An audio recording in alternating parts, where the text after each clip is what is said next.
साथियों, आज जो मैं आपको कहानी सुनाने जा रहा हूं उसका नाम है कर्म का फल।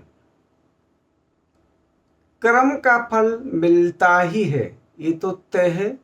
कर्म ठीक उसी तरीके से ढूंढ लेता है हमें जैसे सैकड़ों गइयों के बीच में बछड़ा हो, ऐसे ही कर्म ढूंढ लेता है। एक बार मैंने सुना था, विदेश की बात है।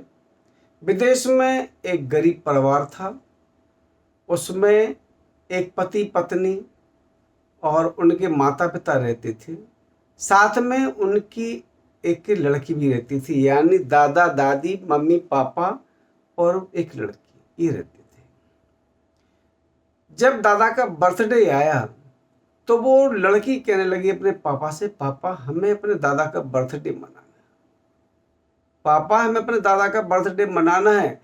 तो वो बेचारे, उनके पास पैसे नहीं थे, पापा के पास पैसे नहीं थे, वो मन मार के रह गए।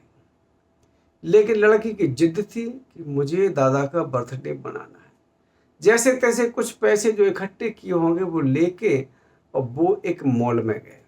वो लड़की मॉल में पकड़े लगी। अब उस लड़की ने ये सामान उठवा लिया, ये उठवा लिया, ये उठवा लिया, ये उठवा लिया, सब उठवा लिए। और उसके बाद जब बिल बना तो वो उनकी औकात से ज्यादा था।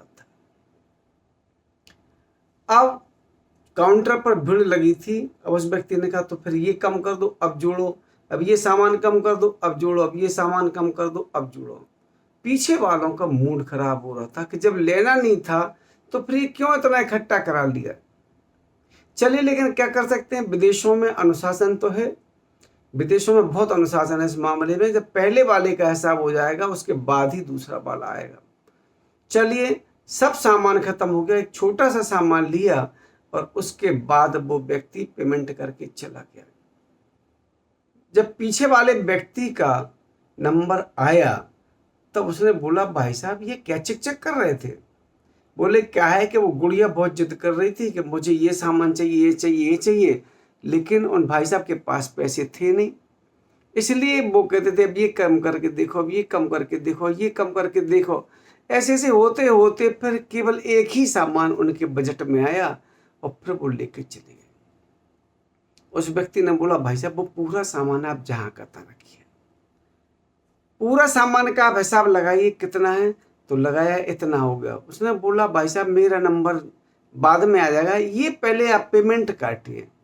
उसका पेमेंट चुकता किया और वो सामान लेके उस व्यक्ति के पीछे गया। भाई साहब, भाई साहब, भाई साहब ये आपका सामान, भाई साहब ये आपका सामान। अब भाई साहब ने कहा, हमारा सामान कहाँ से, हमारे पास तो पैसे ही नहीं है, हमारा सामान कहाँ से। उसने बोला, भाई साहब ये आपका ही सामान है, आप ले जाइए। हाँ, ये पर्ची है, ये आप अपने साथ रखिए। वो आदमी ले गया वो सामान। वो लड़की जब खुशी खुशी घर पर पहुंची, दादाजी हम बर्थडे का सामान ले आए, दादाजी हम बर्थडे का सामान ले आए। दादाजी की आंखों में आंसू आ गए कि खाने के तो लाले पड़ रहे हैं, बर्थडे का सामान कहाँ से ले आए। फिर उसने पूछा अपने बेटे से, यानी दादा ने अपने बेटे से पूछा, बेटा ये बेटी क्या कह रही है। बोले, हाँ पापा ये हम सामान ले आए। तो उन्होंने बोला कि पैसे कहाँ से आए थे। बोले, पैसे हमारे पास थे नहीं, मैंने तो एक छोटा सा सामान लिया था और इस लड़की ने इतना सामान इकट्ठा करा लिया था, वो सामान मैं वहीं छोड़ आया था पैसे ना होने की वजह से। बाद में जिस व्यक्ति का नंबर आया उसने उसका पेमेंट भी कर दिया, वो सामान हमें दे गया। तो दादाजी ने तुरंत बोला कि क्या उस व्यक्ति ने तुम्हें कोई स्लिप भी दी।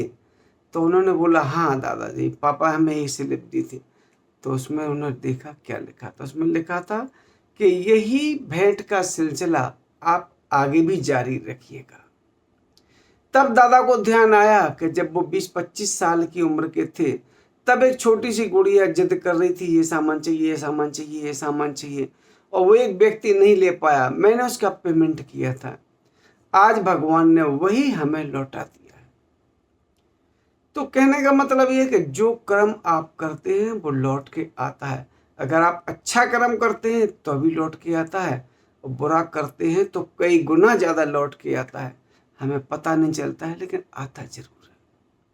ये कहानी हमें सिखाती है कि मानव जीवन अगर मिला है तो कुछ अच्छे कर्म जरूर करना चाहिए। आपने अपने पैदा किए बच्चों को जो चाहे किया हो, लेकिन उस कर्म का कोई विशेष महत्व नहीं है, क्योंकि वो आपकी संपत्ति है। आप उनको जो चाहे कर लें, उसका कोई महत्व नहीं है। लेकिन अगर आपने उन बच्चों को, उन 2 प्राणियों को या 2 जीव जंतुओं को कर दिया है जिनका आपसे दूर दूर तक कोई संबंध नहीं था, केवल एक ही संबंध था, वो था इंसानियत का, तो वो कई गुना पुण्य देके आपको जाएगा। आप यकीन माने, ये कहानी अगर अच्छी लगी हो तो आप इसको 4 जगह शेयर करें, और हम ये कोशिश करें कि हम भी आगे से अच्छे कर्म करने की एक प्रतिज्ञा करें, या कोशिश करें। प्रतिज्ञा नहीं कर पाए तो कम से कम ये कोशिश करें कि हम अच्छे कर्म करेंगे और कुछ परोपकार के काम भी करेंगे, क्योंकि वही आपको सुख देंगे, वही आपको आड़े वक्त में बचाएंगे। और अगर आप मेरे चैनल पर पहली बार आए हों तो ये उम्मीद करता हूँ कि आप इसको सब्सक्राइब भी करेंगे और हमारा सहयोग भी करेंगे। इस प्रकार की कहानियाँ आपके पास आए दिन आती रहेंगी। बस आप लोगों का आशीर्वाद, प्रेम और ये थोड़ा सा सहयोग बना रहे। इसी के साथ जय हिंद, जय भारत।